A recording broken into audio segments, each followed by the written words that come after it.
Hello, नमस्कार है आप सभी को। और हमारे इस चैनल में आप सबका स्वागत है। तो आज का हमारा टॉपिक है सच्चिदानंद हीरानंद वात्स्यायन अज्ञे जी का उपन्यास, जो हमारे सिलेबस में लगा हुआ है। कौन सा? शेखर एक जीवनी। अब देख लीजिए, इसका नाम है, उपन्यास का शीर्षक शेखर एक जीवनी, लेकिन ये जीवनी नहीं है, ये विधा है उपन्यास। और ये भी दिलचस्प बात है कि इसके 2 पार्ट हैं और दोनों पार्ट हमारे सिलेबस में लगे हुए हैं। तो आपको कुल मिला के 2 उपन्यास पढ़ने होंगे। जब आप समय पाएँ तो इसको पढ़ें। और ये उपन्यास ऐसा है बच्चों, जो एक बार में शायद आपको समझ में ना आए, ठीक है, क्योंकि ये मनोविश्लेषणवादी उपन्यासकार रहे हैं अज्ञे जी। इनकी कहानियाँ और इनके उपन्यास समझने के लिए ना उस मतलब कैरेक्टर के अंदर घुसना पड़ता है। और ये उपन्यास कहीं ना कहीं ऐसा लगता है कि शेखर जी स्वयं यहाँ, मतलब शेखर जी कह रही हूँ, अज्ञे जी स्वयं शेखर यहाँ पे अपने आप को बनाकर प्रस्तुत करते हैं। चलिए, बहुत दिलचस्प बातें हैं इस उपन्यास की। और पहले हम लेखक के बारे में जान लेते हैं। इनकी जो कहानी थी हमने पढ़ ली है, जो सिलेबस में लगी हुई थी, रोज़ गैंग्रीन नाम से। तब हमने लेखक का परिचय पूरा नहीं किया था। आज इसके बारे में पहले लेखक के बारे में जानते हैं, फिर इनकी रचनाओं की बात करेंगे और उसके बाद हम बात करेंगे इस उपन्यास की। थोड़ा वीडियो अगर लंबा होगा तो पेशेंस के साथ 2 बार में देख लीजिएगा, लेकिन देखिएगा ज़रूर। चलिए शुरू करती हूँ मैं। सच्चिदानंद हीरानंद वात्स्यायन, इनका नाम ही एक पूरा सेंटेंस बन जाता है, लेकिन आपको नाम याद होना चाहिए, साहित्य के विद्यार्थी हैं तो। इनका जन्म हुआ था बच्चों उत्तर प्रदेश के देवरिया जिला में, और देवरिया के कसिया कुशीनगर के एक खंडहर कह सकते हैं, कस्बा जैसा था वहाँ पे, 7 मार्च 1911 में। तो ये 1911 में इनका जन्म वर्ष याद रखिएगा। इनके पिता हिरन शास्त्री और माता वैंती देवी थी। अज्ञे को परिवार के लोग प्यार से सच्चा कहकर पुकारते थे। और एक और बात बताऊं बच्चों इनके बारे में, कि ये साहित्यकारों में बहुत ज़्यादा, मतलब जैसे सुमित्रा नंदन पंत कहलाते हैं ना, राजकुमार कहे जाते हैं, ऐसे ही हीरानंद अज्ञे जी की पर्सनैलिटी भी बहुत अच्छी थी। और सही ये भी संयोग है कि पंत जी भी कुंवारे ही रहे और हमारे अज्ञे जी भी कुंवारे ही रहे, लेकिन अपने समय में ये लोग बहुत मतलब स्मार्ट थे, बड़े बड़े हीरो इनके सामने फेल थे। तो देखते हैं आगे। इनका क्या नाम था? सच्चा नाम कह के पुकारते थे, सच्चे सच्चे पुकारते थे इनके पिताजी और माताजी। इनके अज्ञे उपनाम जो है, इस पे एक आध बार प्रश्न आया है कि अज्ञे जी को अज्ञे उपनाम किसने दिया। तो अज्ञे उपनाम देने वाले हैं जैनेन्द्र जी। ये कहानी मैं आपको जब ऑफलाइन क्लासेस ले रही थी मैं बता भी चुकी हूँ कि जब ये जेल में थे तो इन्होंने अपनी रचना बिना नाम के भेजी थी इनके पास, किनके? प्रेमचंद जी के। इनकी तो हंस चलती थी ना उस समय पत्रिका, उसमें भेजी थी। तो जब ये देख रहे थे तो इसमें इन्होंने देखा कि रचना तो बहुत अच्छी है, लेकिन लेखक ने अपना नाम नहीं लिखा है। तो जैनेन्द्र जी उस समय वहीं बैठे हुए थे इनके साथ, प्रेमचंद जी के साथ। तो उन्होंने कहा कि रचना तो अच्छी है, इसको ले लेते हैं। और जब इन्होंने अपना नाम ही नहीं लिखा है लेखक ने, तो हम इसको अज्ञे के नाम से छाप देते हैं। और उसके वाक़ये के बाद से इनका नाम ही अज्ञे पड़ गया। तो ये उपनाम इनको जैनेन्द्र के द्वारा सुझाया गया है और प्रेमचंद के द्वारा दिया गया। तो दोनों का योगदान माना जा सकता है, प्रेमचंद जी और जैनेन्द्र जी। इनका गोत्र था बच्चों वात्स्यायन, ये इनके गोत्र का नाम है और इसीलिए ये वात्स्यायन कहलाए, अपना गोत्र ये सरनेम लगाते थे। अज्ञे जी श्रीवत्स, गजानन पंडित, डॉक्टर अब्दुल लतीफ़, समाजद्रोही नंबर 1 नामों से भी जाने जाते थे। याद रखो बच्चों, ये एक क्रांतिकारी भी रहे हैं। जैसे यशपाल जी का नाम मैंने बताया था, ऐसे ही अज्ञे जी भी क्रांतिकारी रहे हैं। और ये बम बनाने का काम करते थे। जब आज़ादी से पहले जब विद्रोह चल रहा था, भारतीय जनता जो अंग्रेज़ों को भगाने के प्रयास में लगी हुई थी, तो ये बम बनाने का वैज्ञानिक रहे हैं, इनका विषय विज्ञान भी था। तो बम बनाने का काम करते थे। उसी सिलसिले में कारावास भी हुआ इनको, और इसलिए इनको ये उपनाम भी मिले। क्या क्या? श्रीवत्स नाम मिला, गजानन पंडित नाम मिला, अब्दुल लतीफ़ भी नाम मिला। सोचिए क्या नाम बदल के भी रहे, डॉक्टर अब्दुल लतीफ़, और समाजद्रोही नंबर 1 इत्यादि नामों से ये पुकारे गए। क्रांतिकारी विचारों के कारण अज्ञे ने अपना नाम बदलकर मोहम्मद बख्श रखा। इतने क्रांतिकारी विचार के थे, जात पात को तोड़ने वाले कह सकते हैं, तो इन्होंने अपना नाम मोहम्मद बख्श भी रखा, डॉक्टर मोहम्मद बख्श। ठीक है, चलिए। राजसी रूप लावण्य के कारण क्रांतिकारी लोग इन्हें राजा कहा करते थे। अब देखिए, उनको मैंने बताया कि वो राजकुमार के नाम से मतलब जाने जाते थे, उपनाम मिला हुआ था पंत जी को। और ये राजा के नाम से जाने जाते थे। इतने लावण्य था इनके चेहरे पे, इतने मतलब पर्सनैलिटी, गजब की पर्सनैलिटी थी। तो इसके कारण ही क्रांतिकारी मतलब इनके साथी लोग इनको राजा कहकर पुकारते थे। मेरी वॉइस तो ठीक है, एक बार आप मैसेज कर दीजिएगा, म्यूट रहने देंगे उसको, बस मैसेज कर देंगे। अब आगे देखते हैं। इनको बेटा कुट्टी चातन ये नाम भी इनको मिला था, कुट्टी चातन, और ये सबरंग नामक निबंध में इन्होंने लिखा। कुट्टी चातन नाम से इन्होंने किसने सबरंग एक निबंध लिखा था, उसमें अपने लेखक के नाम की जगह कुट्टी चातन नाम लिखा था। ये एक प्रश्न भी आ चुका है इसमें, किसको, कौन सा लेखक कुट्टी चातन के नाम से जाना जाता है, तो ये ही है। अज्ञे जी का बचपन बच्चों, इनको कभी फाइनेंशियली प्रॉब्लम नहीं हुई, है ना। जैसे हम प्रेमचंद जी को देखते हैं गरीबी में बीता, इनको निराला जी को देखते हैं कि इन्होंने गरीबी को बहुत सहा, लेकिन ये ऐसे जैसे वो हो गए, मैंने कहा बताया जयशंकर जी हैं, उन्होंने कभी गरीबी का सामना ऐसा नहीं किया। ऐसे ही इनको मतलब इस तरह आर्थिक रूप से कहीं कोई परेशानी नहीं थी। तो बचपन बहुत अच्छा बीता, जगह जगह घूमते रहे। इनके पिताजी की जॉब ऐसी थी, लखनऊ, श्रीनगर, जम्मू कश्मीर और नालंदा और पटना इत्यादि जगहों में इनका बचपन बीता।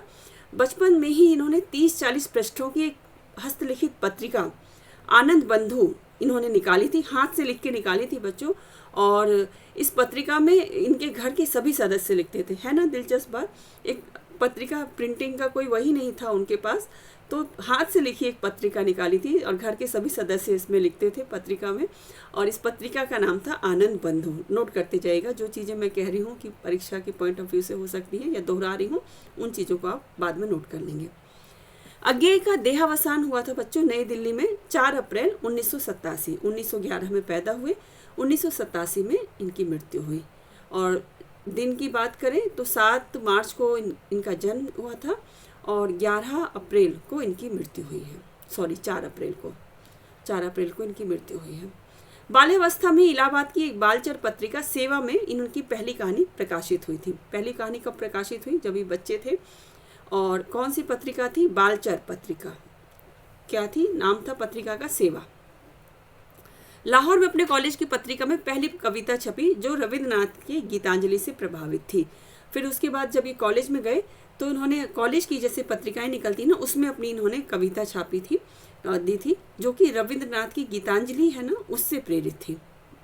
अज्ञे ने दिल्ली जेल में मात्र 3-4 दिन में ही उपन्यासमत आत्मकथा जो शेखर एक जीवनी है ये लिखी थी। मैंने बताया आपको पहले ही कि ये जो उपन्यास है ये इन्होंने कारावास के समय लिखा था। दिल्ली में ये बंद थे, जेल में बंद थे, और केवल 3-4 दिन में ही ये उपन्यासात्मक, कथात्मक, मतलब ये उपन्यास की शैली में है, लेकिन ये इनकी आत्मकथात्मक उपन्यास ये माना जाएगा, शेखर एक जीवनी। उस समय अज्ञे मात्र 19 साल के थे। दिल्ली जेल में ही अज्ञे ने भग्नदूत और चिंता संग्रह की कविताएं और विपथिका की कहानियां भी लिखी थी। अज्ञे मार्क्सवाद से प्रभावित न होकर M.N. राय और फ्रायड से अधिक प्रभावित थे। तो ये जो मनोविश्लेषण वाले जो बच्चे उपन्यासकार हैं, चाहे लेखक हैं, जैनेन्द्र हैं, अज्ञे हैं और इलाचंद जोशी, ये तीनों ही माने जाते हैं फ्रायड से प्रभावित। अज्ञे ने इनके संपादक में, मतलब इनके संपादक के रूप में इन्होंने 4 सप्तक निकाले थे। जो तार सप्तक आते हैं उसके संपादन का कार्य इन्हीं को जाता है, यही उसके संपादक रहे। और 4, आपको ये भी पता ही है कि जो तार सप्तक है ये 4 भागों में आया। पहले का नाम ही तार सप्तक था, इसके बाद द्वितीय, तृतीय और चतुर्थ, ये 4 तार सप्तक आए। और इसमें इन्होंने सब में 7-7 सप्तक नाम रखा है, तो उसी के अनुसार इन्होंने हर सप्तक में 7-7 कवियों की रचनाओं को रखा है। अज्ञे ने सन 1943 में प्रयोगवाद का आरंभ तार सप्तक के संपादकत्व में किया। तो प्रयोगवाद के जनक माने जाते हैं ये बच्चों। और जब ये पहला तार सप्तक आया था ना, जब तार सप्तक नाम से, तो 1943 में, तब से ही प्रयोगवाद की शुरुआत मानी जाती है। और उसके पहले जो समय था वो प्रगतिवाद का था, 47 से कहना चाहिए 37 से 43 तक, 36 तक तो रहा हमारा छायावाद, तो 36 से कह सकते हैं 43 तक ये प्रगतिवाद रहा। उसके बाद 43 से प्रयोगवाद लगा। राजकमल ने अज्ञे की जीवनी शिखर से सागर तक नाम से लिखी। ये महत्वपूर्ण है, इनके बारे में बहुत अच्छे से जानना होगा, तो इनकी जीवनी को पढ़ना किसने लिखी है? राजकमल ने, और शीर्षक है इनकी जीवनी का शिखर से सागर तक। अज्ञे प्रयोगवाद काव्यधारा के प्रवर्तक माने जाते हैं। तार सप्तक 1943 में जो कवि हैं, ये भी प्रश्न बनते हैं हिंदी के पेपर में। तार सप्तक से एक न एक प्रश्न आता ही है, कवियों के ऊपर ज़्यादा आता है कौन है या कौन नहीं है, तो मैं आपको बताती जाती हूँ। इसके साथ ही मतलब आज की क्लास सोचिए कितनी महत्वपूर्ण है। उपन्यास तक पहुँचने से पहले मैं आपको बहुत सारी चीज़ें बताऊँगी, और अगर ज़्यादा बड़ा होगा ये वीडियो तो इसको 2 पार्ट में कर लेंगे, क्योंकि पहले इनके बारे में जानना ज़रूरी है। तो आप बच्चों समझिए कि जो तार सप्तक फर्स्ट वाला आया था 1943 में, उसमें कौन कौन से कवि थे। उनमें थे बच्चों, अज्ञे तो स्वयं थे ही, रामविलास शर्मा थे, गजानन माधव मुक्तिबोध थे, प्रभाकर माचवे थे, बलवंत नेमीचंद जैन थे, और गिरजा कुमार माथुर और भारत भूषण अग्रवाल। इतने ये 7 कवि पहले वाले सप्तक में थे। इनकी ट्रिक भी है, कभी होगा तो मैं इन चीज़ों को ट्रिक के रूप में भी बताऊंगी, पहले भी बताई है, आगे भी बता देंगे। चलिए, दूसरा सप्तक है, आया था 1951 में। सब सप्तकों में 3 सप्तकों में 8-8 वर्ष का अंतर है, ये आप ऐसे ध्यान रखेंगे तो कभी आपसे गलती नहीं होगी प्रकाशन वर्ष को लेकर। 3 में 8-8 का है और चौथे वाले में पूरे 20 वर्ष का अंतराल है। तो दूसरा आया था 43 में फर्स्ट, दूसरा 51 में। इसमें जो 7 कवि थे वो हैं शमशेर बहादुर सिंह, भवानी प्रसाद मिश्र, एक लेखिका हैं शकुंतला माथुर, हरिनारायण घनश्याम व्यास, और नरेश मेहता, धर्मवीर भारती और रघुवीर सहाय। ये इतने कवि, ये 7 कवि दूसरे सप्तक में थे। तीसरे सप्तक का प्रकाशन हुआ था 1959 में। 51 के बाद 59 आ जाइए।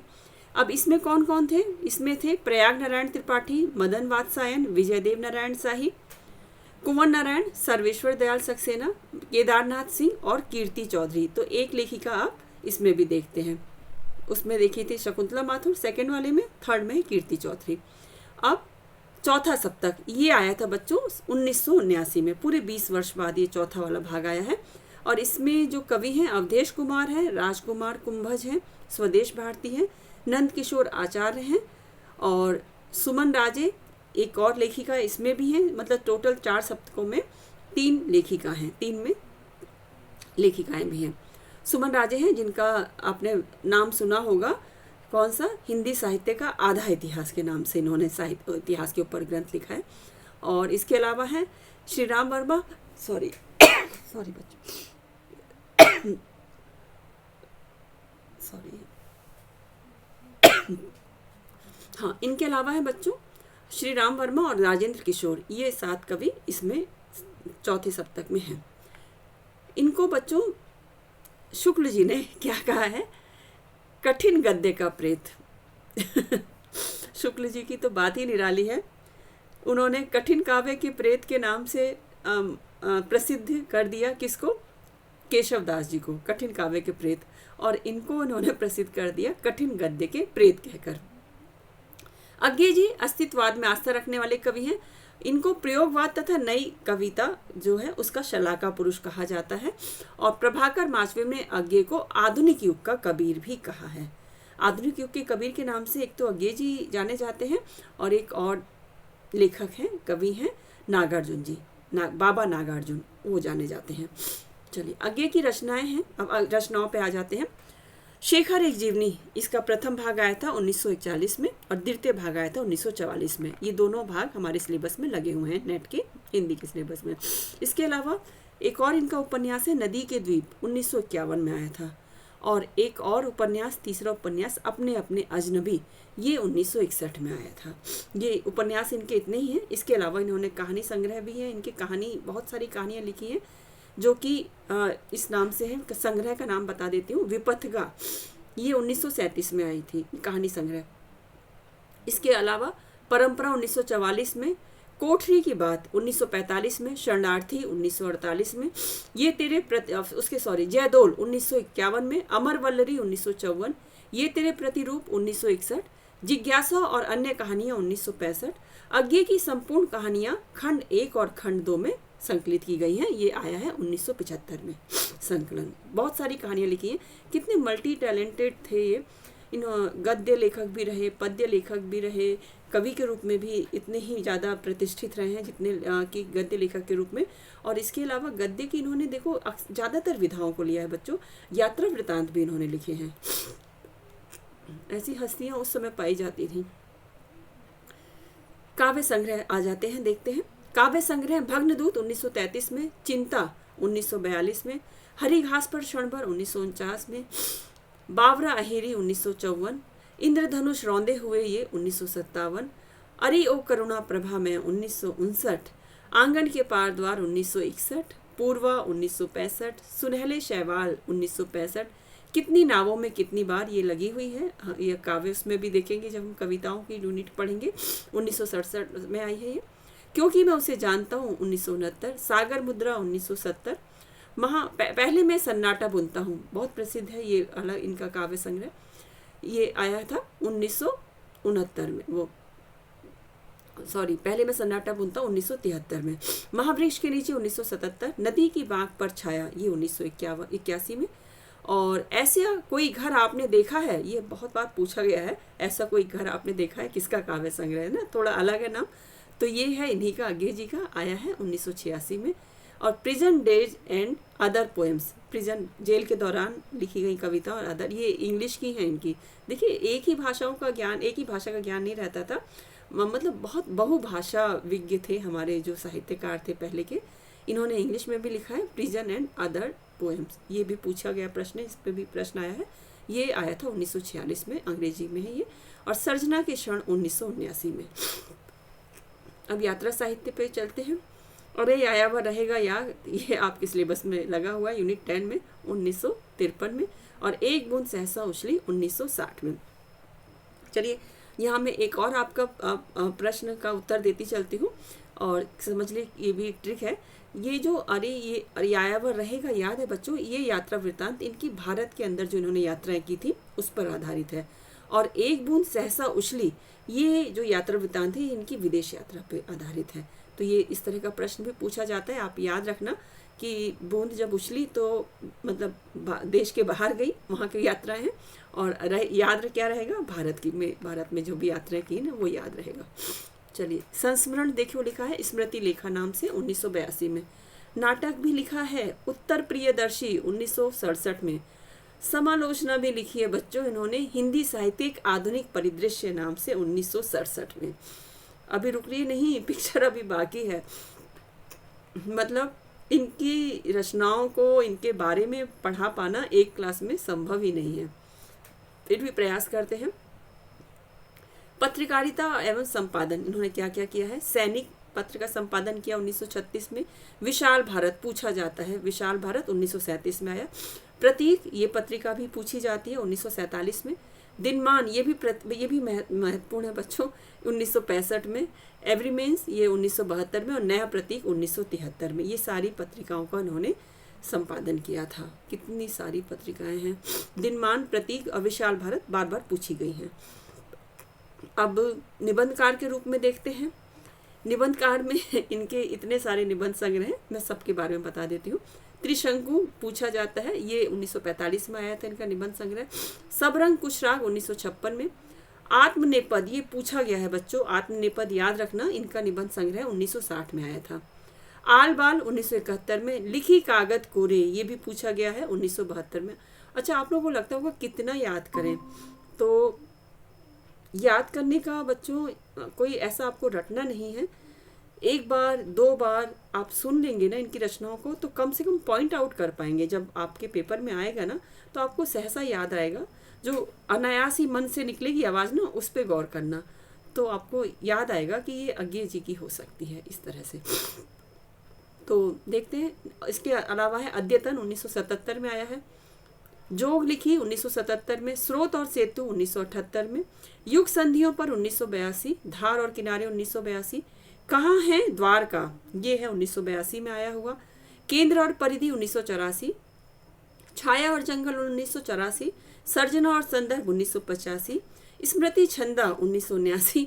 संवत्सर ये है 1978। और भवंती ये 1972 में। इतने सारे निबंध संग्रह हैं बच्चों, संग्रह हैं तो सोचिए इसमें क्या क्या निबंध होंगे। अब इन्होंने संपादन जिन पुस्तकों का किया है, आधुनिक हिंदी साहित्य 1942 में है, इसका संपादन किया है। चार तार सप्तकों का संपादन किया है 1943 से 1979 तक। नेहरू अभिनंदन ग्रंथ इन्होंने इनका संपादन किया 1951 में। नए एकांकी 1952 में। हिंदी प्रतिनिधि कहानियां 1952, ये पूछा गया है, जिसमें अंडरलाइन है बच्चों, ये क्वेश्चंस पूछे गए हैं। पुष्करणी 1953 में। पुष्करणी संपूर्ण ये 1959 में। रूपांबरा ये भी बहुत महत्वपूर्ण पत्रिका थी, इसका संपादन इन्होंने किया था 1960 में। और साहित्य और समाज परिवर्तन 1984 में। 87 में तो इनकी मृत्यु ही हो गई थी, मतलब करते रहे, एंड तक काम करते रहे। इनको पुरस्कार क्या क्या मिले हैं बच्चों? साहित्य अकादमी पुरस्कार मिला है इनको 1964 में। किस पे मिला है? आंगन के पार द्वार, जो इनका काव्य संग्रह है, उस पे मिला है। और ज्ञानपीठ पुरस्कार मिला है 1978 में। ये किस पे मिला है? कितनी नावों में कितनी बार, इस संग्रह पर। और स्वर्णमाला पुरस्कार मिला है 1983 में। तो चलते हैं, और स्वर्णमाला पुरस्कार 1983 में यूगोस्लाविया पे मिला था। तो ये उन कहना चाहिए चुनिंदा साहित्यकारों में से हैं बच्चों, जो कि जिनको सम्मानित किया गया है ज्ञानपीठ से भी और साहित्य अकादमी से भी। मैं बार बार इनकी तुलना, पता नहीं आज मुझे मतलब ये बार बार याद आ रहे हैं पंत जी, उनसे अनायास ही इनकी तुलना हो जा रही है, लेकिन दोनों में बहुत कुछ सिमिलरिटी है। ठीक है, हाँ, सबका अंदाज अलग है, सबकी कहना चाहिए कि चॉइस अलग है, लेकिन कुछ कुछ चीज़ें मिलती जुलती इनकी लग रही है। उनको भी मिला हुआ है पहला ज्ञानपीठ, उनको मिला हुआ है हिंदी साहित्य के क्षेत्र में। किनको? सुमित्रानंदन पंत की बात कर रही हूँ। और इनको भी मिला हुआ है ज्ञानपीठ और साहित्य अकादमी भी। और महादेवी वर्मा भी एक ऐसी साहित्यकार है जिनको दोनों मिला हुआ है। चलिए अब आ जाते हैं, ये शॉर्टकट में स ही वाह लिख दिया गया है, सच्चिदानंद हीरानंद वात्स्यायन अज्ञे जी के उपन्यास। तो इनके सभी चार ही तो हैं खैर उपन्यास। थोड़ा थोड़ा मैं आपको इनके बारे में बताती चलती हूँ, जिससे आपको समझ में आए कि इनके में इसमें है क्या, इस उपन्यास में है क्या। तो सबसे पहले तो यही है शेखर एक जीवनी। इसका पहला भाग 41 में, दूसरा भाग 44 में, नदी के द्वीप 51 में, और अपने अपने अजनबी 61 में। अच्छे से याद हो गया होगा। मैं बार बार एक ही क्लास में किसी चीज़ को रिवाइज करते जाओ तो आप लोग के मन में जरूर बैठ जाएगा, भूलोगे नहीं। अब अज्ञे ने शेखर एक जीवनी का तीसरा भाग भी लिखा था। अब ये तथ्य शायद बहुत कम लोग जानते होंगे कि 2 भाग तो प्रकाशित हो पाए, एक इन्होंने तीसरा भाग भी लिखा था, पर उसमें कुछ संशोधन करना चाहते थे जो नहीं कर सके, और इस कारण वह छप नहीं पाया। अब पता नहीं है कि कहाँ चला गया, अब नहीं याद है। नदी के द्वीप सच्चिदानंद हीरानंद वात्स्यायन जी का उपन्यास है नदी के द्वीप। यह एक मनोवैज्ञानिक उपन्यास है। ये थोड़ा सा बच्चों मतलब उस श्रेणी का उपन्यास है जिसमें यौन संबंधों के बारे में खुल के इन्होंने लिखा है। उस समय की बात है, ये कब की, ये जो आया था 1951 में, और आज हम लोग लगभग 75 वर्ष हो चुके हैं अब इसकी बात करते हैं इन चीज़ों की।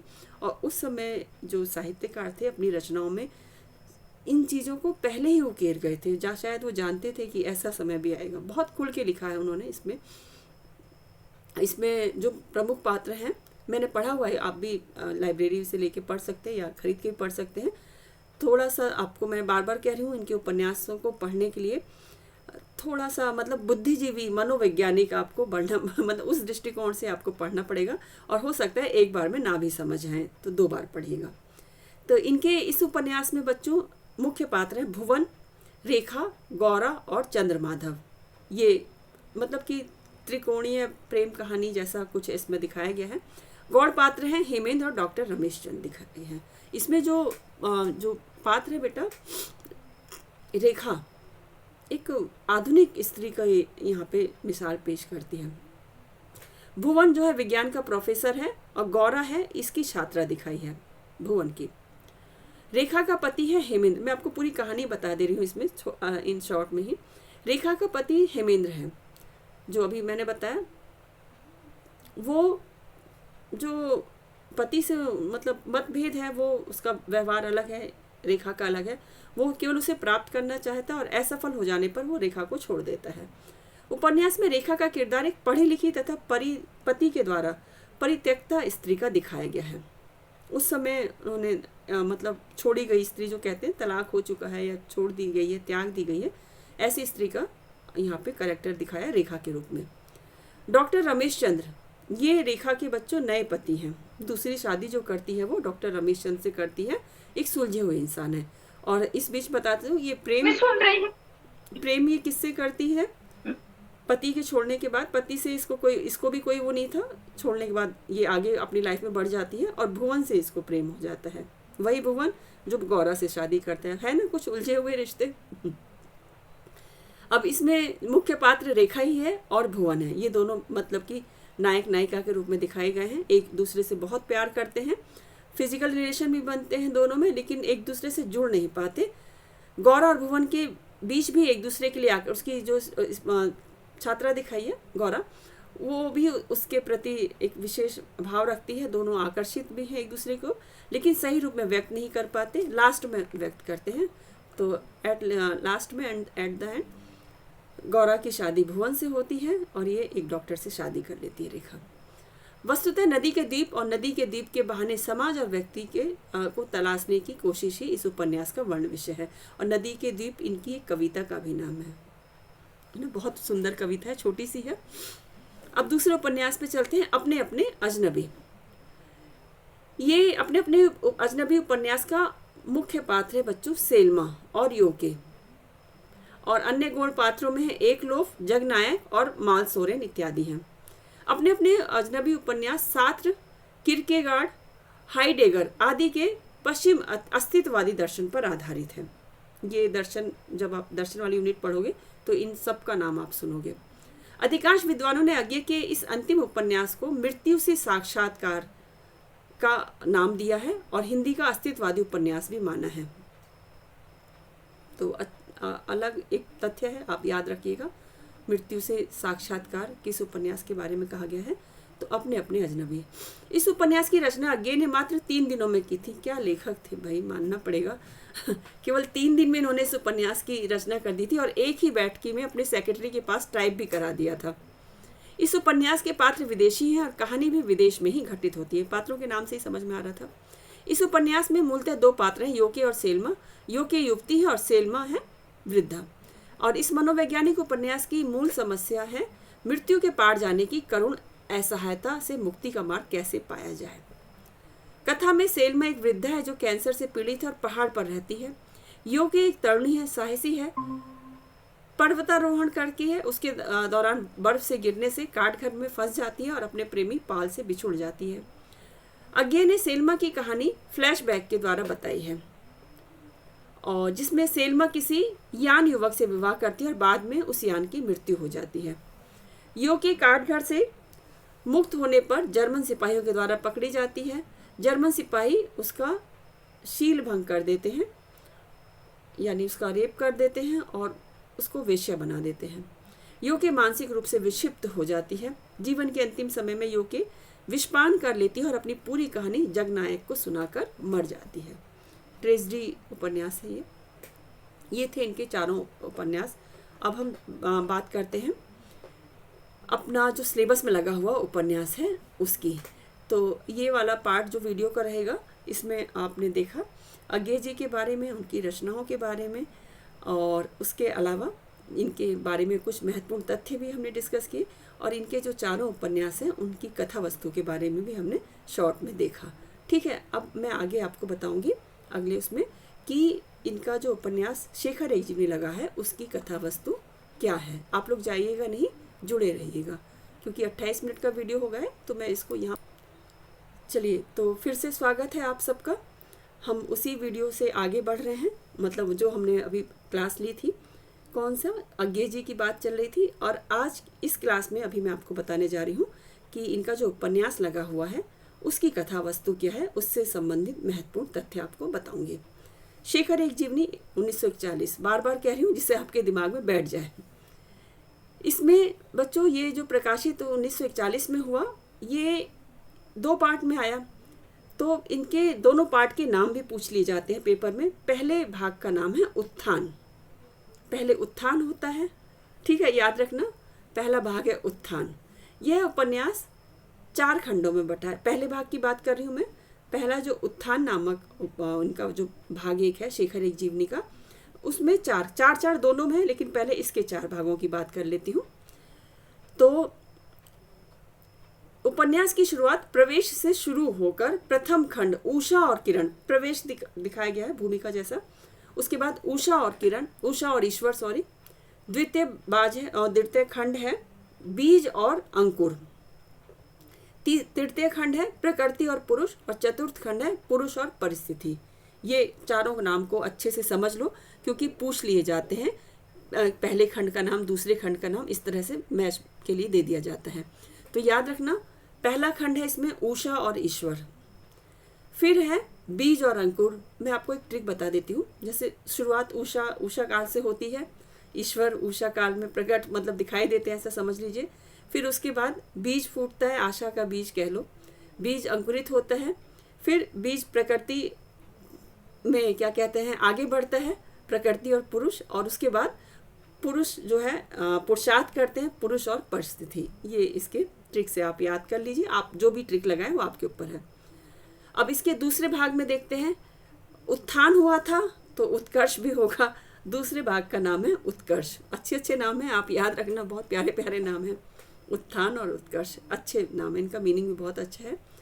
तो ये उत्कर्ष भी 4 खंडों में है। इसके भागों के नाम याद रखना। पहले खंड का नाम है पुरुष और परिस्थिति, याद रखना पुरुष और परिस्थिति पहले भाग में भी है, पहले भाग का चौथा खंड है, और पुरुष और परिस्थिति उत्कर्ष का पहला खंड है ना, थोड़ा सा उलझाने वाला है। इसके अलावा है विधान और जिज्ञासा। फिर एक और भाग आता है बच्चों, तीसरा, जो बहुत पूछा जाता है, शशि और शेखर के नाम से ही है। यही 2 मेन पात्र भी हैं इसके। तो शशि और शेखर नाम से तीसरा पार्ट है, और चौथा भाग है इसका, चौथा खंड मैं कहूँगी, भाग से आप कंफ्यूज हो जाएंगे। चौथा खंड है धागे, रस्सियाँ और गुंजर। ये दूसरे भाग उत्थान के 4 खंड हैं। शेखर एक जीवनी उपन्यास की शुरुआत ही फांसी शब्द से होती है। मैंने बताया जेल में लिखा है, तो पहला जो अक्षर है आपको दिखाई देगा फांसी। इसके पात्र हैं, नोट कर लेंगे। शेखर ये कथा का नायक है। शेखर के माता पिता दिखाए गए हैं। सरस्वती एक नायिका, मतलब कई सारी नायिका महिला पात्र हैं, महत्वपूर्ण है, सभी महत्वपूर्ण हैं। तो एक तो लिख लीजिएगा सरस्वती के बाद शारदा, शशि, तीनों के नाम याद रखेंगे, सरस्वती, शारदा, शशि। फिर है विद्याभूषण, मणिका, माहिसन, रामजी, बाबा मदन सिंह, शांति कुमार, रामेश्वर, सदाशिव इत्यादि। शेखर एक जीवनी को प्रकाशमान पुच्छल तारा कहकर पुकारा गया है। पुच्छल तारा होता है ना बच्चों, थोड़ी देर के लिए प्रकाशित होता है, उसने इसकी उपन्यास को उपमा दी गई है प्रकाशमान पुच्छल तारे की। शेखर एक जीवनी एक मनोविश्लेषणात्मक उपन्यास है, जिस पर फ्रायड, यूंग, एडलर जैसे मनोवैज्ञानिकों की विचारधाराओं की स्पष्ट छाप है। इसके प्रथम और द्वितीय भाग में शेखर के जन्म से 20 वर्षों की जिंदगी प्रस्तुत हुई है। प्रथम और द्वितीय भाग में मिला के जन्म से लेकर 20 वर्षों तक की जिंदगी के बारे में इन्होंने बताया है। ये जीवनी की रचना के बारे में लेखक स्वयं कहते हैं, शेखर एक जीवनी की रचना के बारे में भूमिका में आपको मिलेगा कि घनीभूत वेदना की केवल एक रात में देखे हुए विजन को शब्दबद्ध करने का प्रयत्न किया है। स्वयं ये लिखा है, और ये कथन पूछा भी जाता है कि कहाँ किस रचना का है। उन्होंने लिखा है, अब पीड़ा तो थी ही, जेल में थे, तो घनीभूत वेदना की केवल एक रात में देखे हुए विजन को शब्दबद्ध करने का प्रयत्न किया है। इस उपन्यास का कथानायक शेखर है। इसकी कथा आत्मकथात्मक शैली में की गई है। इसमें शेखर को फांसी की सजा हो चुकी है, दिखाया गया शेखर को फांसी की सजा हो चुकी है, और वह अपने विगत जीवन को देखने तथा उसके मूल्यांकन का प्रयास करता है। शेखर को फांसी में सांप की आंखों का सम्मोहन दिखाई देता है, देख लीजिए फांसी में भी सम्मोहन दिखाई दे रहा है, सांप की आंखें दिखाई दे रही हैं। शेखर का बाल्यकाल अधिकांशतः लखनऊ और कश्मीर में व्यतीत होता है। मैंने इनके बारे में बताया कि लखनऊ और कश्मीर में स्वयं भी रहे, तो शेखर को भी इन्होंने यहाँ, क्योंकि शेखर कहीं ना कहीं अज्ञे जी स्वयं है। शेखर की किशोरावस्था में पिता की नौकरी दक्षिण भारत में हो जाने के कारण वह मद्रास भी जाता है, चेन्नई जो बोला जाता है, जहाँ शेखर के जीवन में एक मद्रासी लड़की श्यामा आती है। और शेखर के जीवन में शारदा नाम है, शारदा का इससे भी इसको प्रेम होता है, मगर बहुत कम समय तक रह पाता है। दक्षिण भारत में अछूतों के प्रति अत्याचार को देखकर उसके लिए ये एक पाठशाला का संचालन करता है। उपन्यास का नायक शेखर जन्म से ही विद्रोही स्वभाव का है। अन्य शिशु की भांति शेखर में भी काम, मोह और भय की आदिम प्रवृत्तियां परिलक्षित होती हैं, जो इंसानों का कहना चाहिए कमजोरी है या इंसानों की फितरत है। तो ये तीनों जो हैं कहना वो भाव इसमें भी पाए जाते हैं, काम, मोह और भय। शेखर को छोटी जात की विधवा पड़ोसी लड़की फूला के साथ खाना खाने के कारण पारिवारिक और सामाजिक यंत्रणा झेलनी पड़ती है। लड़कियों के नाम आप लोग लिखते जाइए, कहाँ कहाँ किससे मिला। शेखर 6 भाई बहन हैं। सरस्वती, ईश्वर प्रदत्त, प्रभुदत्त, शेखर, रविदत्त और चंद। सरस्वती इसकी बहन है। सरस्वती है 6, मतलब इसको मिला के शेखर को मिला के 6 हैं। तो सरस्वती है, दूसरे नंबर पे ईश्वर दत्त है, तीसरे नंबर पे प्रभुदत्त है, चौथे नंबर पे, याद रखना कौन से क्रम में है, शेखर चौथे नंबर पे है। इसके अलावा 5वें पे रविदत्त और 6ठे नंबर पे है चंद्र। शेखर लेटर बॉक्स पर चढ़कर और उतरने के लिए डाकिया के बहुत कहने पर कूदकर उसका पैर कुचल देता है। कुछ घटनाएं ली गई, शॉर्ट में है बेटा उपन्यास, जो क्लास में तो शॉर्ट में बताया जा रहा है। अजायब घर में चर्म के बाघ को देखकर शेखर का घबराना और बुखार आना उसके अंदर की भयवृत्ति का सूचक है। शेखर एक जीवनी का शेखर वस्तुतः अज्ञेय का ही प्रतिरूप है। इस विषय में स्वयं अज्ञेय इस पुस्तक की भूमिका में स्वीकार करते हैं कि शेखर में मेरापन कुछ अधिक है। शेखर निसंदेह एक व्यक्ति का निजी दस्तावेज है, यद्यपि वह साथ ही उस व्यक्ति के युग संघर्ष का प्रतिबिंब भी है। ये बात स्वयं लेखक ने स्वीकार की है। शेखर का विद्रोह किसी निश्चित संस्था, समाज या विचार से नहीं है, वरन समग्र अस्तित्व मात्र से है। अपनी माँ के प्रति शेखर के विद्रोह का कारण था माँ की ओर से शेखर को समझाने की शक्ति का अभाव। माँ की ओर से होने वाला भावहीन व्यवहार, उसके अहम को ठेस पहुंचाने वाला माँ के शब्द शेखर को विद्रोही बना देते हैं। माँ से उसका नहीं बना, माँ का व्यवहार ऐसा था कि वो धीरे धीरे विद्रोह पे उतर आता है। आज्ञे के अनुसार क्रांतिकारी बनाए नहीं जाते, जन्मजात होते हैं। वाह वाह वाह, ये आप कथन को नोट कर लेना, और ये कथन पूछा भी गया है और अच्छा भी है। देखिए, क्रांतिकारी बनाए नहीं जाते, पैदा होते हैं। लेखक भी बनाए नहीं जाते, पैदा ही होते हैं। शिक्षक भी बनाए नहीं जाते, पैदा होते हैं, लेकिन बन जाते हैं, पॉलिशिंग हो जाती है। शेखर गांधी के असहयोग आंदोलन से प्रभावित हो विदेशी कपड़ों की होली जलाता है और यह नारा लगाता है कि गांधी का बोलबाला दुश्मन का हो मुंह काला। उस समय तो गांधी जी की विचारधारा बहुत ज़्यादा रूप में फैली हुई थी, तो ये भी इससे प्रभावित था। शेखर में उसके क्रांतिकारी रूप से ज़्यादा प्रभावशाली प्रेमी रूप दिखाई देता है इस उपन्यास में। शेखर का मानना है कि स्त्री पुरुष के बीच चाहे जितनी स्वस्थ मैत्री हो, किंतु संसार के लोग उनके संबंध को गलत नज़र से ही देखते हैं। और ये 100% सही भी है कि चाहे कितने भी अच्छे मित्र कह लो, लेकिन संसार के लोगों को वो स्त्री और पुरुष कभी मित्र नजर नहीं आते, वो अलग ही चश्मा पहनते हैं। सरस्वती शेखर की सगी बहन है, वह शेखर की प्रेरक मूर्ति और गुरु माँ भी है। सरस्वती से, माँ से ज़्यादा वो सरस्वती से प्रभावित है। सरस्वती छाया की भांति शेखर से जुड़ी रहती है। शेखर के व्यक्तित्व को पूर्ण बनाने में महत्वपूर्ण सहयोग रहता है सरस्वती का। सरस्वती समाज की वैसी लड़की का भी प्रतीक है जो माता पिता की आज्ञा का पालन करने के लिए अपनी इच्छा के विरुद्ध लड़के से विवाह करने को मजबूर होती है। ऐसा ही था पहले का ज़माना, अभी भी परिस्थितियाँ किसी न किसी को ऐसा करने के लिए मजबूर कर देती हैं। शारदा, अब अगला नाम लिख लीजिए, शारदा। शारदा शेखर के जीवन में आने वाली दूसरी युवती है जो एक मद्रासी परिवार की है। इसका जिक्र पहले भी हो चुका है, बहुत कम समय तक रहती है इसके साथ। शारदा का चंचल स्वभाव, स्पष्टवादिता आदि गुणों से रीछ करी शेखर उससे जुड़ता है। शारदा अंग्रेजी अच्छी तरह पढ़ लिख लेती है। मतलब चेन्नई की दिखाई है, साउथ इंडियन है, अंग्रेजी अच्छे से पढ़ लिख लगती है। शारदा स्नेह और सौंदर्य की साक्षात मूर्ति है। किसके बारे में कहा है शेखर ने स्नेह और सौंदर्य की साक्षात मूर्ति? तो आप लोग शशि को लगाया होगे, यहाँ पे इसने शारदा के लिखा है। शारदा को अंग्रेजी कवि टेनिसन की कविताएं अच्छी लगती है। याद रखना, टेनिसन की बात आई है यहाँ पे। शेखर एक बार शारदा के सामने समुद्र में गिर जाने की बात भी करता है, जिससे वह फिर पढ़ती है और शेखर को स्नेहपूर्वक समझाते हुए फिर कभी ऐसा न करने की बात मांगती है, मतलब वचन मांगती है उससे, फिर कभी ऐसा मत करना। शेखर के प्रति मन में अपार श्रद्धा और अपूर्व प्रेम होने के बावजूद भी शारदा कभी शब्दों के द्वारा शेखर के सामने से व्यक्त नहीं कर सकी थी।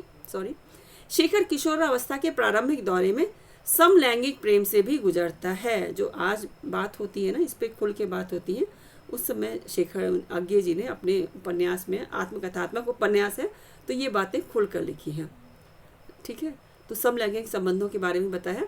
मद्रास में पढ़ते हुए कुमार और शेखर का प्रेम इसी स्तर का है। कुमार उसको मिलता है, मित्र बन जाता है, तो कुमार और शेखर का प्रेम इसी स्तर का दिखाया गया है।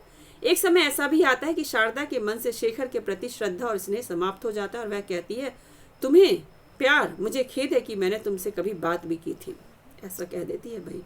शारदा चली गई अब ऐसा कह के। उसके बाद शेखर के जीवन में शांति नाम एक ऐसी लड़की का आगमन होता है जो जीवन से निराश, उपेक्षाओं के गर्त में गिरी, जीवन के संघर्षों के बीच जीती है और क्षय रोग से पीड़ित है। शांति, शेखर के जीवन में शांति के प्रवेश होने के बाद ही उसके संपूर्ण जीवन विषयक अंतर्बाह्य प्रश्नों का संश्लेषण, विश्लेषण के बाद और समाधान हो जाता है। जब ये शांति से मिलता है ना, तब उसे एकदम अपने मतलब जिन प्रश्नों में उलझा हुआ था उनका जवाब उसको मिलता है।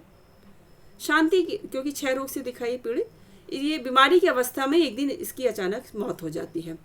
शशि शेखर से बाल्यावस्था से ही जुड़ी है। जो शशि है सबसे पहले उसी का वो आता है, तो वो बाल्यावस्था से जुड़ी है। युवावस्था में उसकी प्रेमिका बनती है यही शशि। शशि शेखर की मौसेरी बहन है, रिश्ते में वो मौसेरी बहन है बेटा, किंतु शेखर उसे बहन नहीं शशि ही मानता है। अब देख लीजिए विद्रोही जो यहाँ पे दिखा रहा है, यही रूप दिखा रहा है कि उसको पसंद है शशि और वो उसको केवल शशि ही बोलता है, बहन नहीं मानता। शशि की माँ का नाम विद्यावती है। शशि का परिवार लाहौर में रहता था। एक बार शेखर शशि के माथे पर लोटा मारता है जिससे उसका सिर फट जाता है, किंतु यह बात शशि किसी से नहीं बताती है। शशि और शेखर की पहली मुलाकात तब होती है जब शशि 3 वर्ष की थी और शेखर 4 वर्ष का। पुनः दोनों की मुलाकात करीब 10 वर्षों के बाद होती है। ये महत्वपूर्ण प्रश्न है, इस पर प्रश्न बन सकता है। शशि से शेखर कितना बड़ा था? 1 वर्ष बड़ा है। मुलाकात कब होती है दोनों की? पहले जब वो 3 वर्ष की थी, शेखर 4 वर्ष का था। उसके बाद कब मिलते हैं दोनों? कितने वर्षों के अंतराल पे? 10 वर्षों के बाद। ठीक है। शशि के पिता की मृत्यु हो जाने के बाद उसे सांत्वना देने के लिए शेखर आता है और इसी मुलाकात में दोनों में प्रेम हो जाता है। शशि शेखर के लिए रोटी लाती है और तभी दोनों के बीच प्रेम पनपता है। शशि का संपूर्ण व्यक्तित्व शेखर पर समर्पित है। वह नायक की प्रेरक शक्ति और हृदय की अतृप्ति को पूर्णतः दीप्ति में बदलने वाली है। शशि एक आदर्श प्रेमिका की तरह यहाँ पे दिखाई गई है। लाहौर में राष्ट्रीय कांग्रेस के अधिवेशन में शेखर एक स्वयंसेवक के रूप में भाग लेता है और FCID वाले से विवाद के कारण जेल चला जाता है। जेल में शेखर की मुलाकात होती है क्रांतिकारी बाबा मदन सिंह से। याद रखना इन पात्रों को। जेल में ही शशि के पत्र द्वारा शेखर को जानकारी मिलती है कि उसकी शादी उसकी इच्छा के विरुद्ध हो रही है। शशि की शेखर के विरुद्ध गवाह नहीं मिलने के कारण उसे रिहा कर दिया जाता है इधर, और जेल से छूटने पर शेखर शशि के घर जाते हैं जहां उसका पति रामेश्वर अनिच्छा पूर्वक उसका स्वागत करता है। कारण शशि और शेखर के संबंधों को लेकर उसे पहले से ही संदेह था। शेखर ग्वाल मंडी में कमरा लेकर रहता है जहां शशि उसे पुस्तक लिखने के लिए प्रेरित करती है। उसका विवाह हो चुका है लेकिन मन से तो प्रेम इसी से करती थी और आखिरकार वो उसे प्रेरित करती है कि वो एक पुस्तक लिखे। ग्वाल मंडी में कमरा लेकर वो रहता है। शेखर शशि के कहने पर हमारा समाज नामक पुस्तक लिखता है, किंतु प्रकाशक इस शर्त पर शेखर को 60 रुपये देता है कि इस पुस्तक पर नाम किसी और का होगा। ये देख ली, प्रकाशक और लेखक के बीच में ऐसा ही कुछ चलता था। प्रकाशक पूरा श्रेय अपने लेना चाहते थे। एक समय ऐसा आता है कि शशि और शेखर के रिश्तों पर संदेह करते हुए शशि को उसका पति छोड़ देता है और तब शशि शेखर के पास रहने लगती है। विद्याभूषण के कहने पर शेखर क्रांतिकारी उपन्यास लिखता है जिससे उसे 250 रुपये मिलते हैं। किसके कहने पर लिखता है? विद्याभूषण के कहने पर। क्या उपन्यास? कैसी कथा वस्तु? क्रांतिकारी। शेखर अपने क्रांतिकारी उपन्यास के कारण गिरफ्तारी के भय से दिल्ली चला आता है, लाहौर से दिल्ली आ जाता है। शेखर एक जीवनी उपन्यास में पाश्चात्य संस्कृति से ओतप्रोत भारतीय परंपराओं से विद्रोह करती, मर्यादा और नैतिकता का मजाक समझने वाली एक स्त्री पात्र है जिसका नाम है मणिका। याद रखना इस पात्र का नाम। आधुनिकता से लवरेज मणिका शेखर के प्रति आकृष्ट होती है। शेखर एक जीवनी में कई शिल्प विधियों का प्रयोग हुआ है। इस उपन्यास में क्या क्या शैलियाँ प्रयुक्त की गई मैं आपको बता देती हूँ।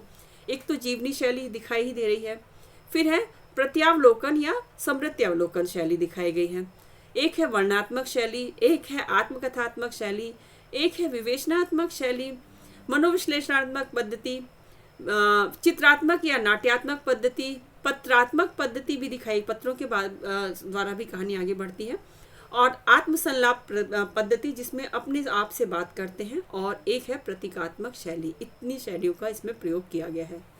तो उपन्यास अपने आप में ही एक अलग ही है, अलग ही रूप है इसका। इसमें अज्ञे ने यथार्थवाद को दिखाया है। अज्ञे ने शेखर एक जीव ने माना है कि शेखर में मेरापन कुछ अधिक है, वस्तुतः शेखर जो है अज्ञे ही है। अज्ञे ने रामकमल राय को दिए गए उन्होंने साक्षात्कार दिया था, जिन्होंने उनकी जीवनी लिखी थी। उसमें उन्होंने स्वीकार भी किया था कि उनके जन्म और शेखर के जन्म का वृत्तांत एक ही है। अज्ञे के जीवन का अध्ययन और शेखर के अध्ययन में भी समानता है। उपन्यास में जो अंग्रेजी के अध्यापक मिस्टर गैस हैं, वह अज्ञे के वास्तविक जीवन में मिस्टर गैस हैं, उनके मतलब कि वास्तविक टीचर रहे हैं। उपन्यास में आए थुक्कू मास्टर वाली घटना भी अज्ञे के जीवन को वास्तविक घटना है। माँ के साथ अविश्वास वाली घटना भी सच है। अज्ञे का माँ से उतना कभी नहीं बना जितना बुआ सुखदा से। बुआ का नाम भी आया है सुखदा। अज्ञे का शशि के बारे में कहना था कि वह मेरी फुफेरी बहन थी। शशि उनकी फुफेरी बहन बताए हैं, अपनी फुफेरी बहन, और मिला जुला संस्कृत चरित्र शशि में उभरा है। शेखर की क्रांतिकारी जिंदगी अज्ञे की क्रांतिकारी जिंदगी का ही प्रतिबिंब है। अज्ञे एवं शेखर एक जीवनी पर विद्वानों की क्या राय है, अब थोड़ा सा ये भी देख लेते हैं। डॉक्टर रामस्वरूप चतुर्वेदी कहते हैं, शेखर अपनी जिन गुणों की वजह से समकालीन हिंदी साहित्य पर छा गया और उत्तरोत्तर अपना प्रभाव गहरा करता गया, उनमें इस उपन्यास का नया रचना संगठक एक मुख्य तत्व है। कौन कहते हैं? डॉक्टर रामस्वरूप चतुर्वेदी। महत्वपूर्ण है, इसलिए हाईलाइट भी किया गया है, देखेंगे। डॉक्टर गणेशन ने कहा है कि शेखर एक जीवनी के जीवन दर्शन पर की हिंदी में शेखर व्यक्ति की विविध मानसिक ग्रंथियों का विश्लेषण कर समझने का प्रयत्न है, और आज तक किसी मनोवैज्ञानिक उपन्यास का अध्ययन शेखर से अधिक वैज्ञानिक नहीं हुआ है, आज तक नहीं हुआ है। देखिए इलाचंद जी क्या कहते हैं, शेखर एक जीवनी ने 2 दशकों से अधिक का समय पार कर यह सिद्ध कर दिया है कि सब मिलाकर पाठ की संवेदना उसके अनुकूल है। और अब तो कितने 70 दशक पार हो चुके हैं बच्चों। डॉक्टर केदारनाथ शर्मा जी कहते हैं, अज्ञे ने शेखर एक जीवनी की कथा में शेखर के जीवन के निर्माण, विनाशक तत्वों को, उसके विकास दिशाओं का जितना चित्रण किया है उतना उसके जीवन का नहीं, क्योंकि उनका मुख्य उद्देश्य किसी व्यक्ति विशेष के जीवन के मूल तत्वों का विश्लेषण, उनका अन्वेषण और उद्घाटन करना था। एक और आलोचक कहते हैं, डॉक्टर केदारनाथ शर्मा, बच्चे कहाँ से आते हैं, जान क्या होती है, आदि बातों के उत्तर की जगह पर उसे यह कहा जाता है, जाओ भागो, बड़े होकर सोचना। यह संवाद उसके अहम को ठेस पहुंचाता है। बच्चों में जो जिज्ञासाएं होती है वो उसने यहाँ पे दिखाई हैं, और जिज्ञासा को शांत करने की जगह उसको भगा दिया जाता है, तो उसके अहम को चोट लगती है। अज्ञे स्वयं कहते हैं, शेखर का एक भी पात्र नहीं है जो निम्नाधिक मात्रा में एक संश्लिष्ट चरित्र नहीं है, ये स्वीकार करते हैं अज्ञे जी स्वयं। रामकमल राय क्या कहते हैं, शेखर एक जीवनी जहाँ एक सर्जक व्यक्तित्व के निर्माण की कथा है, वहीं एक स्वाधीन व्यक्तित्व के निर्माण की भी कथा है। योगेश्वर जो काशी विद्यापीठ के हिंदी विभाग के आचार्य रहे हैं, इनका कहना है कि शेखर एक जीवनी उतनी नहीं है जितनी है आत्मकथा। इसलिए इसमें घनीभूत वेदना है, जो घनीभूत पीड़ा प्रसाद के आंसू की निर्मात्री थी, वहां भी दुर्दिन था और यहाँ भी दुर्दिन, फांसी की प्रतीक्षारत रात। बहुत अच्छी बात कह के गए हैं योगेश्वर जी। गोपाल राय जी क्या कहते हैं, प्रकृति ने शेखर और शशि को भाई बहन बनाकर नहीं, प्रेमी प्रेमिका बनाकर ही भेजा है। भोला भाई पटेल कहते हैं, शेखर एक जीवनी में प्रथम पुरुष दृष्टिकोण है। उपन्यास का मैं प्राय वह शेखर हो जाता है, फिर भी उपन्यास संगठक तथा पुरुष दृष्टिकोण से ही निर्मित है। गिरिराज किशोर जी कहते हैं, शेखर एक जीवनी इस बार पढ़ते समय मुझे यह बात गहराई से महसूस हुई कि अज्ञे का यह उपन्यास परतंत्रता के खिलाफ और आज़ादी के लिए खुली जद्दोजहद है। मतलब इन्होंने एक से अधिक बार पढ़ा होगा और इस बार ही समझ गए होंगे। गिरिराज किशोर आगे और कहते हैं, शेखर गोदान की ही परंपरा में उससे आगे की कड़ी है। मैं अश्रेष्ठता की बात न करके उस श्रृंखला की कड़ी में जुड़ने वाली अगली कड़ी की बात करना चाहता हूं जो शेखर है। इंपॉर्टेंट है बच्चों ये भी, और अगला वाला भी। डॉक्टर कमल राय का कथन, शेखर एक जीवनी को मैं हिंदी के 5 सबसे महत्वपूर्ण उपन्यासों में मानता हूं, और वाकई में है बच्चों। आप हिंदी के महत्वपूर्ण उपन्यासों को, टॉप 10 हिंदी नॉवेल आप सर्च करोगे तो उसमें ये एक उपन्यास टॉप 5 में आएगा। पहला तो मैंने बताया गोदान ही रहेगा, मैलांचल भी इसमें आता है, राग दरबारी भी, और एक ही। अब एक को आप जो चाहे वो समझना। अब आज सर्च करके ज़रूर देखना, गूगल पे सर्च करना कि हिंदी के 5 मतलब 10 आप ढूंढना, तब आपको 5 नंबर पे दिखाई देंगे कौन कौन से हैं। अब है कुछ कथनों की बात कर लें। ज़्यादा बड़ा तो नहीं हो रहा है वीडियो, लेकिन मैं आज के बाद थोड़ा सा ब्रेक लूँगी ना, तो ये कंप्लीट कर देती हूँ, है ना। देखिए, उपन्यास के पात्रों के महत्वपूर्ण कथन क्या क्या हैं। फांसी जिससे शुरुआत होती है, इसी शब्द से शुरुआत होती है।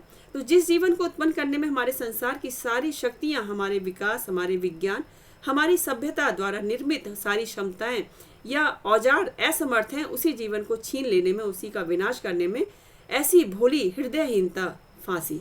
शेखर का कथन है फांसी के बारे में। फांसी क्यों? अपराधी को दंड देने के लिए। इससे क्या वह सुधर जाएगा? इससे क्या उसके अपराधों का मार्जन हो जाएगा? फांसी दूसरों को शिक्षा देने के लिए। पर यह कैसी शिक्षा? ये भी शेखर का ही कथन है। मुझे तो फांसी की कल्पना सदा मुग्ध ही करती रही है। उसमें सांप की आंखों का एक अत्यंत तुषार में किंतु अमोघ सम्मोहन होता है। शेखर का ही कथन है। तुम वह सान नहीं हो जिस पर मेरा जीवन बराबर चढ़ाया जाकर तेज होता रहा है, जिस पर मज मज कर मैं कुछ बना हूँ। शेखर का कथन है। शेखर कोई बड़ा आदमी नहीं है, वह अच्छा आदमी भी नहीं है, लेकिन वह मानवता की संचित अनुभूतियों के प्रकाश में ईमानदारी से अपने को पहचानने की कोशिश कर रहा है। वह जागरूक, स्वतंत्र और ईमानदार है। शेखर के बारे में अज्ञे जी का कथन है।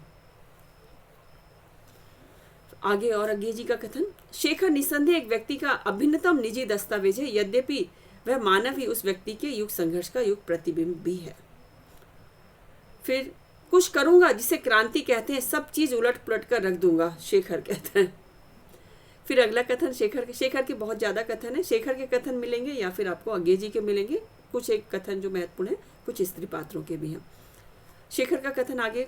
जब कोई भयानक वस्तु को देखो तो डरो मत, उसका बाह्य चार्म काट डालो, उसके भीतर भरी हुई घास फूस निकालकर बिखरा दो और हंसो। वाह, क्या बात है। जिस चीज से डर रहे प्रतीक रूप में लो बच्चों इसको। भयानक वस्तु आपको अगर परीक्षा लग रही है तो डरो मत, उसका बाहरी चार्म काट डालो, मतलब उसको इतना पढ़ो, उसके बारे में इतना करो कि उसके बाहरी वो जो जिससे वो डरा रही है ना, वो खत्म ही हो जाए। उसके भीतर की भरी हुई घास फूस को बिखरा दो, सारे को, इतना सिलेबस को अच्छे से पढ़ डालो, सारे प्रश्नों को हल कर लो और हंसो। रिजल्ट आने पे हंसो। ठीक। आगे कहते हैं, मुझे विश्वास है कि विद्रोही बनते नहीं, उत्पन्न होते हैं। विद्रोह बुद्धि, परिस्थितियों से संघर्ष की सामर्थ्य, जीवन की क्रियाओं से, परिस्थितियों से घात प्रतिघात से नहीं निर्मित होते। वह आत्मा का कृत्रिम परिवेष्टन नहीं है, उसका अभिन्नतम अंग है। ये भी शेखर का कथन था। आगे फिर उन्हीं का कथन है। मूर्ति का निर्माण हो सकता है, मृतिका का नहीं, मिट्टी का नहीं। मृतिका मतलब मिट्टी। उसी मिट्टी से अच्छी प्रतिमा भी स्थापित की जा सकती है, बुरी भी। जहाँ मिट्टी हीन हो, कितने ही प्रचार से, कितनी ही शिक्षा से, कितनी ही ज्वलल्यमान बलिदान से मूर्ति नहीं बन सकती। शेखर बहुत सारगर्भित कथन है, याद रखिएगा। इसलिए नहीं कि तुम जीवन में सबसे पहले आई या कि तुम सबसे ताजी स्मृति हो, इसलिए कि मेरा होना अनिवार्य रूप से तुम्हारे होने को लेकर है। और ये शशि के प्रति शेखर के उद्गार हैं। क्रांतिकारी की बनावट में एक विराट व्यापक प्रेम की सामर्थ्य तो आवश्यक ही है ही, साथ ही उसमें एक और वस्तु नितांत आवश्यक है, अनिवार्य है, घृणा की क्षमता। एक कभी न मरने वाली, जला डालने वाली, घोर मारक, किंतु इतना सब होते हुए भी यह तटस्थ सात्विक घृण की क्षमता। शेखर का कहना है। शिक्षा देना संसार अपना सबसे बड़ा कर्तव्य समझता है। याद रखना बच्चों, वाकई में शिक्षा देना संसार सबसे बड़ा कर्तव्य समझता है, किंतु शिक्षा अपने मन की, शिष्य के मन की नहीं, क्योंकि संसार का आदर्श व्यक्ति नहीं है, एक टाइप है। और संसार चाहता है कि सर्वप्रथम अवसर पर ही प्रत्येक व्यक्ति को ठोक पीट कर, उसका व्यक्तित्व कुचल कर उसे उस टाइप में सम्मिलित कर लिया जाए। क्या विचार है, क्रांतिकारी विचार हैं। देखिए शेखर के आगे फिर उसी का कथन है। वे बच्चे कोमल, अविकसित मस्तिष्क अपनी कोमलता के कारण ही अधिक भयंकर होते हैं। हम लोग पक्की सड़क पर चलते हैं तब हमारे पाँवों की छाप नहीं पड़ती, लेकिन जब गीली मिट्टी पर, धूल पर, रेत पर चलते हैं तब पैर बहुत गहरा धंस जाता है। पक्की सड़क पर पानी बह जाता है, कच्ची सड़क पर जहाँ तहाँ धंसे हुए पैरों से गड्ढे होते हैं, वहीं कीच बनती है। और ये भी प्रतीक रूप में है बच्चों।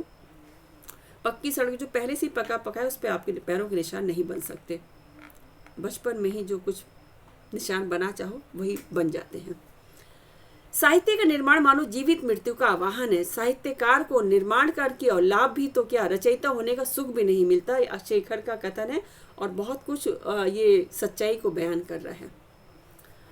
फिर से शेखर का कथन, शायद मृत्यु का ज्ञान और जीवन की कामना एक ही चीज है। यह बहुत बार सुनने में आता है कि जीना वही जानता है जो मरना जानता है। सही बात है, सब वही कहते हैं। यह नहीं सुना जाता कि जीवन सबसे अधिक प्यारा उसको होता है जो मरना जानता है, पर यह भी है ध्रुव सत्य। ये कहना है शेखर का। अगला कथन भी उसी का है। क्या प्यार की भावना किसी स्थूल एकांकी विषय से अलग नहीं की जा सकती? क्या जरूरी है कि मैं प्यार करता हूं इस वाक्य का अनिवार्य अनुवर्ता हो? यह प्रश्न कि किसे प्यार और कौन भी एक ही हो। किसे प्यार करते हैं और कौन प्यार करता है? क्या सारी मानवता को ही प्यार नहीं किया जा सकता? क्या प्यार को ही प्यार नहीं किया जा सकता? शेखर पूछता है। क्या कथन है भाई। उसके संसार के अलावा एक और संसार है जिसमें पक्षी रहते हैं, जिसमें स्वच्छंदता है, जिसमें विश्वास है, जिसमें स्नेह है, जिसमें सोचने की या खेलने की अबाध स्वतंत्रता है, जिसका एकमात्र नियम है वही हो जो कि तुम हो। शेखर का कहना है। और बस थोड़ा सा और है, 2-3 कथन बचे हैं। शशि का कथन इंपॉर्टेंट है। दुख की छाया एक तरह की तपस्या ही है, उससे आत्मा शुद्ध होती है। क्या मतलब, एक जैसे विचार तो हैं ज़्यादातर साहित्यकारों के। जयशंकर जी कह गए दुख की पिछली रजनी बीच विकसता सुख का नवल प्रभात। और ये भी यहाँ पे शशि के मुंह से कहलवा रहे हैं कि दुख की छाया एक तरह की तपस्या है, दुख से आत्मा शुद्ध हो जाती है। अच्छा, आगे शशि का एक और कथन महत्वपूर्ण है। इस पत्र में प्यार की बातें नहीं करूंगी, जो चला गया है उसका प्यार केवल वेदना है और वेदना को चुप रहना चाहिए, केवल तुम्हारे प्यार की बात करूंगी। ये शशि का कथन है। और शारदा का एक कथन बहुत प्रसिद्ध रहा जो मद्रासी लड़की दिखाई है। Such a big silly boy like you, अर्थात ऐसा बुद्धू जैसे तुम हो। शेखर को बुद्धू कहती है। तो ये थे बच्चों इसके महत्वपूर्ण कथन। और इसके अलावा सारी बातें हमने डिस्कस की। आप लोग बताइएगा उपन्यास के बारे में, जो एग्ज़ाम के पॉइंट ऑफ व्यू से क्लास ली गई थी, महत्वपूर्ण चीज़ें आपको बता दी गई थी। उपन्यास की कथा वस्तु कुछ आपको समझ में आ ही गई होगी कि एक मतलब आत्मकथात्मक उपन्यास है। शेखर का क्रांतिकारी व्यक्तित्व इसमें निखर कर आया है। आप जब पढ़ोगे बच्चों तब जानोगे। बचपन से मतलब फांसी जब होने वाली थी तब से वो अपने, और एक और बात हाँ इस उपन्यास की कि ये जो उपन्यास है ये उसमें ही फ्लैशबैक पद्धति में लिखा गया उपन्यास है ना। वो जेल में से ही अपने पूरे जन्म से लेकर पूरी बातों को याद करता है। ठीक है। और इसके दोनों जो भाग आए हैं उनके 4-4 खंड हैं, उनको आप ध्यान से देख लेना कि किस खंड के में मतलब कि किस भाग में उनके नाम क्या क्या हैं, जिसमें पुरुष और परिस्थिति के नाम तो दोनों में सम्मिलित हुए हैं। ठीक है, तो चलिए इसी के साथ ही आज की क्लास में यहीं समाप्त करती हूँ। अगली क्लास में फिर मिलूँगी। कब मिलूँगी ये थोड़ा सा अभी मुश्किल है मेरे लिए, अभी थोड़ा सा टाइम बच्चों मतलब मेरी व्यक्तिगत कुछ बिजी हूँ मैं, उसके बाद ही मैं आपको टाइम बता पाऊँगी। ठीक है, चलिए मिलते हैं फिर, जल्दी ही मिलेंगे।